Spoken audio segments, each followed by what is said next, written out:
Ready. எல்லாருக்குமே வணக்கம். என் பேர் அம்பிகா ராஜ். அகல் ஃபவுண்டேஷன் என்ஜிஓ அப்படிங்கிற ஒரு என்ஜிஓ பிளைண்ட் பீப்புளுக்காக கடந்த 8 வருஷமா நான் பண்ணிட்டு இருக்கேன். 15 வருஷமா கண் பார்வை இல்லாதவங்களுக்காக உதவி பண்ணிட்டு இருக்கேன். இதுல அவங்களுடைய உலகத்துல அவங்களுக்கு என்ன தேவை அப்படின்னா, நிறைய இலவசங்கள் கொடுக்கறத விட வேலை வாய்ப்பு கொடுக்கணும் அப்படிங்கிறது தான். ஸோ வேலை வாய்ப்புக்காக தான் இந்த பாத நிவாரணா ஃபுட் ரெஃப்ளெக்ஸாலஜியை நாங்கள் ஸ்டார்ட் பண்ணியிருக்கோம். இதுல இவங்க ஒரு 4 months course food reflexology course படிக்கிறாங்க. இந்த கோர்ஸ் படிச்சுட்டு பாத அழுத்த சிகிச்சை பண்ணும்போது இதுல ஒரு 20 above டிசீசஸ் நம்மளுக்கும் சரியாகுது. நம்மளோட விஷுவலி சேலஞ்ச் இருக்கும் வேலை வாய்ப்பு கொடுக்குறோம். இந்த பாத நிவாரணா ப்ராஜெக்டை doctor CK Ashok Kumar sir எங்களுக்கு இந்த ஒரு ப்ராஜெக்டை கொடுத்துருக்காங்க. ஸோ FWC அண்ட் எக்ஸனோரா சப்போர்ட்டோட இந்த பாத நிவாரணாவை இன்னைக்கு 4 monthsல நிறைய இடங்கள்ல நாங்க ரீச் பண்ணிட்டு இருக்கோம். எங்களோட ஃபியூச்சர் எய்ம் என்னன்னா, இது மாதிரி ஒரு 1000க்கும் மேற்பட்ட கண் பார்வை இல்லாத குழந்தைங்களுக்கு வேலை வாய்ப்பு கொடுத்து ரெகுலர் வருமானம் பண்ணி கொடுக்கணும் அப்படிங்கிறது தான். இதுக்கு எல்லாருமே நீங்க சப்போர்ட் பண்ணணும். Thank you so much. ஸோ இந்த பாத அழுத்தை சிகிச்சை பார்த்தீங்கன்னா 2 வெரைட்டியில் பண்ணுறோம். ஆயுர்வேதிக் ஆயில்லையும் பண்ணுறோம், மசாஜ் க்ரீம்லையும் பண்ணுறோம். பட் ஆயிலில் பண்ணும்போது பியோர் ஹெர்பல் அப்படிங்கிறதுனால எஃபெக்ட் அதிகமாக இருக்கும். அந்தந்த இடத்துக்கு ஏற்ற மாதிரி உங்களுக்கு பேமெண்ட் சேஞ்ச் ஆகும். ஒரு ஸ்டால் அப்படின்னா வேற மாதிரி இருக்கும். இதுவே பப்ளிக் பிளேசஸ் கொஞ்சம் சின்ன சின்ன ஈவெண்ட்ஸ்னா அதுக்கேற்ற மாதிரி இருக்கும் பேமெண்ட்ஸ். பட் வெளியில பெரிய பெரிய கிளினிக்ல பண்றதை விட இவங்க எங்க தெரபிஸ்ட் கிட்ட நாங்க நிறையவே கம்மியாக தான் நாங்கள் பண்றோம். கண்டிப்பா டிஸ்கவுண்ட் இருக்கும். ஒரு 2 to 3% பண்ணும்போது டிஸ்கவுண்ட் இருக்கும். அண்ட் இந்த அவேர்னஸ் முதல்ல நமக்கு வரணும். இந்தியாவில் கண் பார்வை இல்லாதவங்கனாலே கிராஸ் பண்ணி விடுறது, இல்லைன்னா அவங்களுக்கு டொனேஷன் பாட்டு பாடினா உண்டியல்ல போடுறது, இது மட்டும்தான் இருக்கு.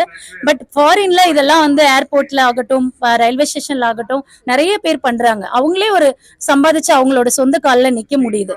இதுதான் எங்களுடைய நோக்கம். இந்தியா ஃபுல்லா கண் பார்வை இல்லாதவங்க இந்த மாதிரி பண்ணி அவங்களுடைய வருமானத்தை அதிகரிக்கணும், அவங்களுடைய ஏழ்மை வறுமை அவங்களுடைய அந்த இயலாமை எல்லாம் போகணும் அப்படிங்கிறது தான் எங்களுடைய நோக்கம்.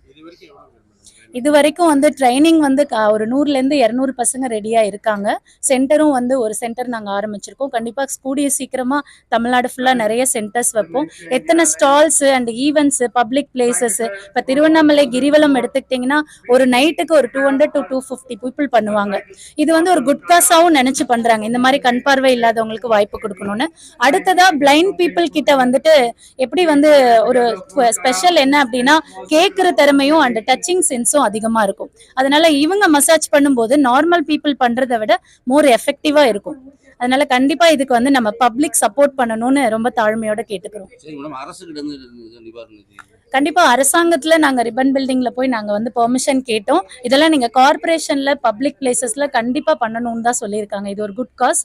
என்ன சப்போர்ட் வேணா நாங்க பண்ண தயார் அப்படின்னு தான் சொல்லியிருக்காங்க. இது நிதி வர்றதை விட அவங்க எங்களுக்கு சப்போர்ட் பண்ணாலே இங்க நிறைய இடத்துல நாங்க இது பண்ண முடியும். கண்டிப்பா அவங்களுடைய நிதி கிடைச்சா இன்னும் அடுத்த லெவலுக்கு. ஏன்னா ஒரு ஊர்லயுமே 10,000க்கும் மேற்பட்ட பிளைண்ட் இருக்காங்க.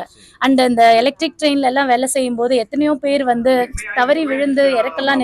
இந்த மாதிரி இடத்துல நாங்க எஸ்கார்ட் போட்டு அவங்களுக்கு பாதுகாப்பு கொடுத்து பண்ணும்போது ஒரு பாதுகாப்பான வருமானம் கிடைக்குது. இப்ப எலக்ட்ரிக் ட்ரெயின்ல போறதுனால எவ்வளவு பேருக்கு ஆக்சிடென்ட் ஆகுது. ஸோ இதெல்லாம் கண்டிப்பா கண்ட்ரோல் பண்ணி பார்வையற்றவர்களுக்கு நல்ல வருமானம் வரணும்னா இது நிறைய இடத்துக்கு பப்ளிக்கு நிறைய ஸ்ப்ரெட் ஆகணும். கண்டிப்பா இப்ப திருவண்ணாமலையில ஒரு 4 டைம் பண்ணிட்டோம். நல்ல வரவேற்பு இருக்கு. இது மாதிரி பழனி அண்ட் ஸ்ரீரங்கம் எங்கெங்கெல்லாம் என்ன பாத யாத்திரை பண்றாங்களோ அவங்க நிறைய எடுத்துப்பாங்க. அங்கெல்லாம் கண்டிப்பா எங்களுக்கு ஐடியா இருக்கு. Thank you so much. தேங்க்யூ.